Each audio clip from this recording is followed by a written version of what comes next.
책읽고 유튜버라고 존중입니다. 신뢰할 수 있는 브랜드가 되어간다는 것, 진정성 있는 브랜드가 되어간다는 것, 여기에 대한 이야기를 해보려고 해요. 마케팅이라고 하면 대기업에서나 하는 거거나 아니면은 뭐 큰 어떤 규모의 이런 자영업장에서나 하는 거지라고 생각하는 사람들이 많아요. 근데 사실 마케팅이 안 필요한 사람은 없어. 내가 동네 작은 자영업자야. 내가 동네 작은 장인 정신으로 운영하는 치과 의사야. 그러면 아무리 작은 브랜드라고 할지라도 고객들에게 내가 원래 가지고 있는 고유한 좋은 가치를 내 가치대로 인식될 수 있도록 하기 위해서, 그러니까 원래 내가 좋은 거 가졌는데 고객이 나를 제대로 인식하도록 하기 위해서 이걸 돕기 위해서 하는 게 마케팅이에요. 근데 우리가 마케팅에 대해서 다소 부정적인 생각을 갖는 이유가, 마케팅에 내가 한 번 정도는 당해본 적이 있어. 예를 들어서 그 남자가 겉으로 봐선 반짝거렸어. 모두가 그 남자를 되게 젠틀하다고 불렀어. 근데 내가 그 남자랑 사귀어보니까 내가 평생에 만나봤던 사람 중에 제일 개새끼야. 제 실제 사례예요. 자, 두 번째. 내가 믿었던 정치인이 있어. 겉으로는 말이 번지르르 하고 겉으로는 뭔가 국민을 위하는 것 같은데 알고 보니까 실제로는 자기 주머니 채울 욕심으로 하는 일이 대부분이고, 이 사람은 표장사에만 관심이 있고 나라 꼬라지가 어떻게 돌아가는지는 관심이 없어. 한두 번쯤 당해봤을 거라고요. 자, 그리고 나는 개인이야. 근데 개인한테도 왜 마케팅이 필요하냐? 마케팅이라는 건 사람과 사람 사이에 서로가 서로를 어떻게 인식하냐인데, 내가 가지고 있는 본질의 가치를 내 주변 사람들에게 신뢰값을 줘야 돼. 왜? 사람과 사람이 관계를 맺는데 제일 중요한 게 신뢰거든. 그래서 내가 주변 사람들한테 과연 신뢰를 줄 수 있는 사람인지, 신뢰를 줄 수 있다는 건 이 사람들이 내가 하는 어떤 주장에 대해서, 내가 믿는 가치에 대해서, 내가 생각하는 큰 비전에 대해서 따라올 만한 가치가 있다라고 생각하고, 내가 생각하고 믿는 더 좋은 방향으로 내 주변의 사람들을 데려갈 수 있다는 얘기거든요. 그래서 결과적으로 본질에 가지고 있는 그 좋은 가치를 제대로 인식시키는 과정이 마케팅인데, 마케팅에 대한 부작용 사례들을 한두 번 정도 겪어보다 보니까 그런 마케팅 부작용 사례를 마치 마케팅이 그렇게 나쁜 것이다라고 인식하는 사람들이 많아요. 특히 작은 자영업자야. 내가 동네에서 자영업장을 운영하는데 나 치과의사야. 치과 30년 했어. 그리고 나 누구보다도 내 이에 대해서, 환자들의 이해에 대해서 진심이야. 왜? 나는 배우는 것에 흥미가 있고 처음으로 내가 이런 치아 교정에 대한 이야기를 들었는데, 이렇게까지 사람의 치아를 교정할 수 있다고? 처음에 교수님으로부터 그런 배움을 전수받던 날, 나도 이렇게 해봐야겠다, 나도 이렇게 해보고 싶다는 내 안에 열정이 나왔고, 나한테 오기만 하면 그 어떤 부정교합, 그 어떤 어려운 치아 교정의 난이도도 나는 다 환자를 도울 수 있어. 봐봐요.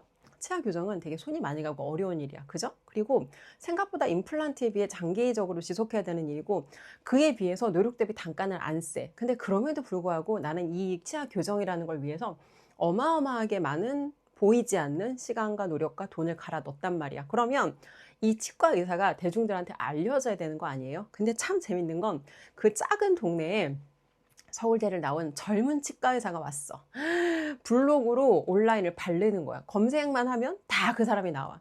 물론 진료를 잘할 수도 있고 그렇지 않을 수도 있어요. 근데 중요한 건 겉으로 보여져서는 남들이 보이지 않는, 고객들이 보지 못하는 시간에 나 혼자 시간과 노력과 돈을 갈아 넣은 이 장인정신 치과 의사와 겉으로 보여지는 실력 대비 더 과하게 포장되어 있는 이 치과 의사 중에서 고객들이 누구를 선택하겠냐는 거예요. 자, 그래서 내가 원래 가지고 있는 본질의 가치가 있으면 이 가치를 고객들한테 아니면 내 주변 사람들한테 제대로 인식을 시키는 과정이 마케팅이다. 이렇게 생각하면 마케팅이 필요하지 않은 개인, 마케팅이 필요하지 않은 자영업자는 없을 거예요. 자, 근데 한 가지 문제가 있어.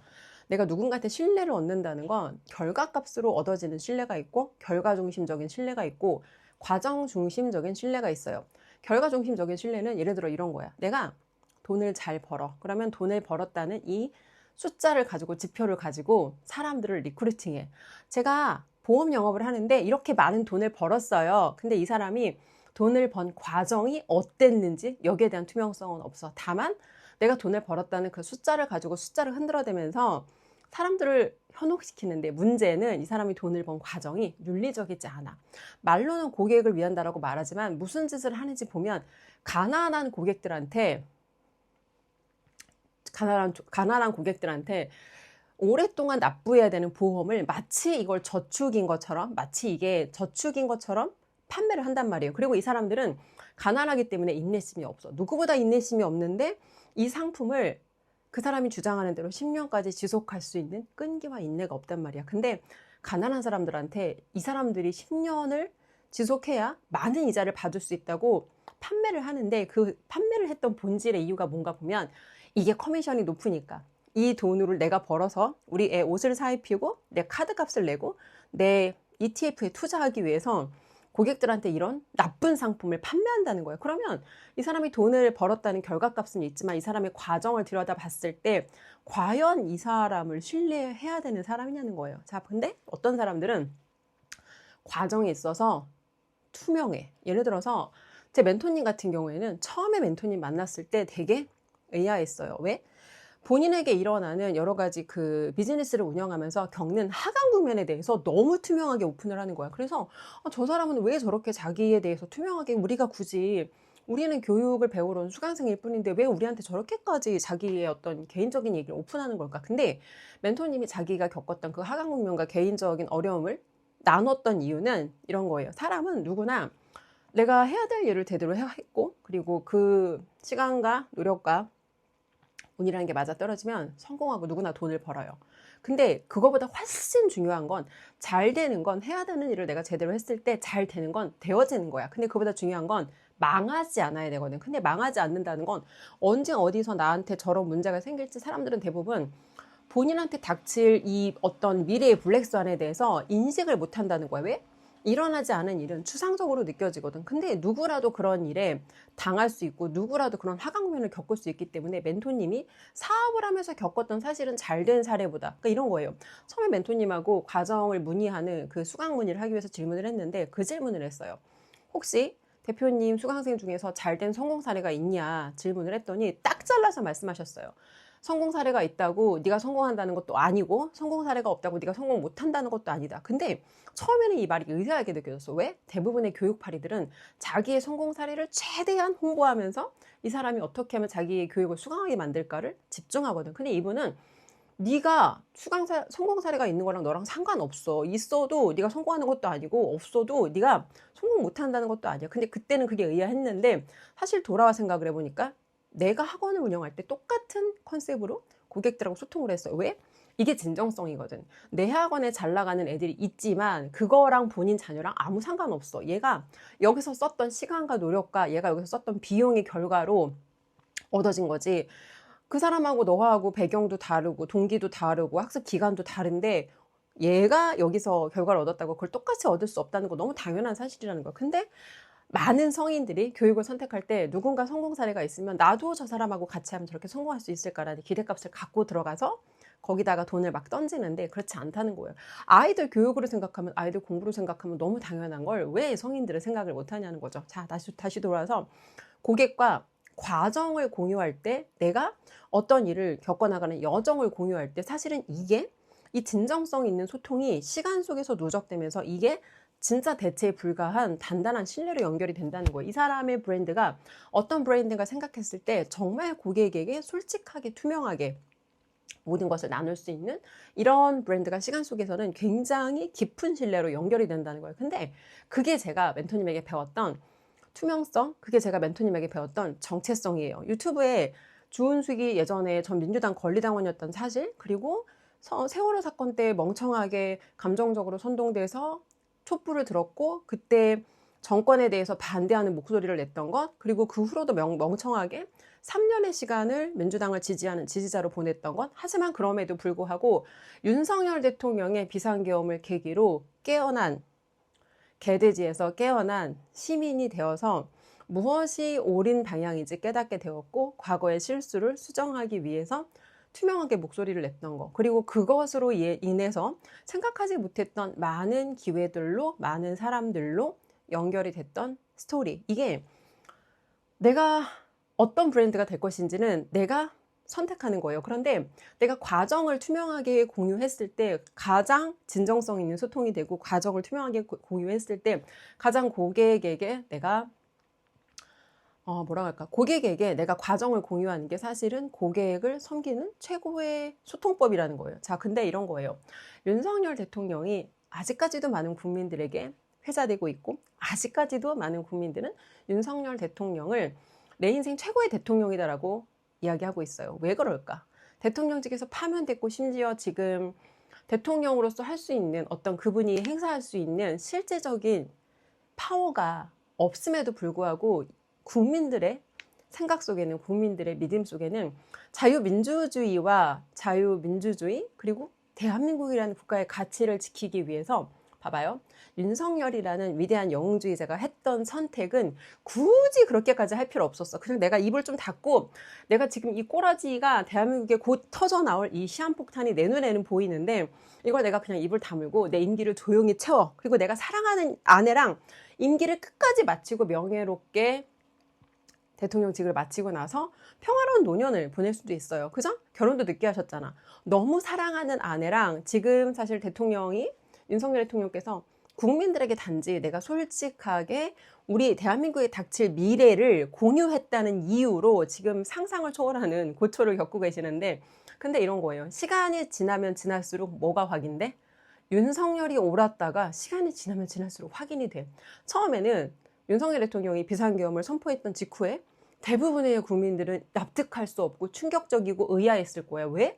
아니, 요즘 시대가 어느 시대인데 저런 계엄 같은 거래. 근데 대통령께서 국민들에게 왜 계엄을 할 수밖에 없었는지를 대국민 담화문을 통해서 발표를 하셨는데, 처음에는 좀 약간 의아한 것도 있고, 처음에는 이해가 되는 것도 있어. 근데 처음에는 이해되지 않는 게 더 많았단 말이야. 근데 시간이 지나고 보니 29번의 줄타넷과 예산 삭감과, 그리고 윤석열 대통령께서 처음 대통령직에 당선되셨을 때 민주당에서 축하문처럼 썼는데, 이걸 축하문이라고 쓴 건지 아니면 지금 엿을 먹으라고 쓴 건지 알 수 없는 그런 축하문과 이 모든 것들을 종합해 봤을 때, 이분이 참 대통령직을 정상적으로 수행할 수 없었겠구나. 그리고 대한민국이 국민들 눈에 안 보인단 말이야. 왜?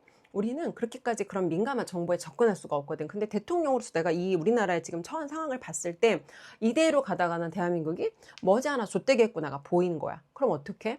두렵겠지. 이걸 내가 드러냈을 때 내가 사람들에게 받을 오해와 내가 사람들에게 굳이 안 알려줘도 되는 것을 공유했다는 이유로 내가 겪게 될 어떤 그 미래의 여러 가지 하강 국면과 이 시나리오를 생각했을 때 내가 진짜 용기가 있는 영웅주의자가 아니라면 여기에 대해서 목소리를 낼 수 없다는 거예요. 근데 그럼에도 불구하고 내가 생각했을 때 국민들을 위한 것이 무엇인지 생각을 했을 때 이걸 국민들한테 알려야 돼. 내가 오해를 받고 심지어 내가 대통령직을 잃게 될 수도 있어. 이 최악의 하강 국면 시나리오까지 생각했을 때 내가 그럼에도 불구하고 정말 이 사람들을 국가의 주인이라고 생각한다면 우리가 처한 이 상황을 저들과 나눠야 돼. 왜? 이 나라는 윤석열의 대한민국이 아니라 국민들이 함께 살아가야 돼. 특히 우리 미래의 청년들이 살아가야 할 대한민국이거든. 그러면 어른으로 내가 생각했을 때 무엇이 저들을 정말 내가 섬기는 태도인지 봤을 때 내가 오해를 받을지라도 굳이 안 해도 되는 일을 해서 내가 고초를 겪을지라도 투명하게 진정성 있게 이것을 과정을 알리는 것이 대통령으로서 나를 뽑아준 국민들에 대한 신뢰를 지키는 일이다라고 판단하셨기 때문에 비상계엄이라는 걸 하셨던 거예요. 근데 방송으로 봤던 대통령의 말씀, 처음에는 이해가 안 되고 갸우뚱하는 것들이 있었지만 시간이 지날수록 회자되는 메시지들, 윤석열이 옳았다라는 유튜브에 끝없이 올라오는 대통령께서 그때 말씀하셨던 게 마치 예언이라도 되는 것처럼 대한민국에 1년이 안 되는 시간 동안 너무 빠르게 일어났고, 뿐만 아니라 앞으로도 대통령께서 예견하신 일들은 미래에 다 일어날 거라는 거예요. 6.3 지방선거 있었어요. 지방선거에서 대통령께서 그토록 우려하셨던 선관위에 대한 어떤 그 불투명함, 선관위에 대한 의혹을 해소하기 위해서 선관위에 인력을 보냈는데 이번에 어떤 일이 일어났어요? 다시 한번 윤석열이 옳았구나가 또 확인되는 시간이었죠.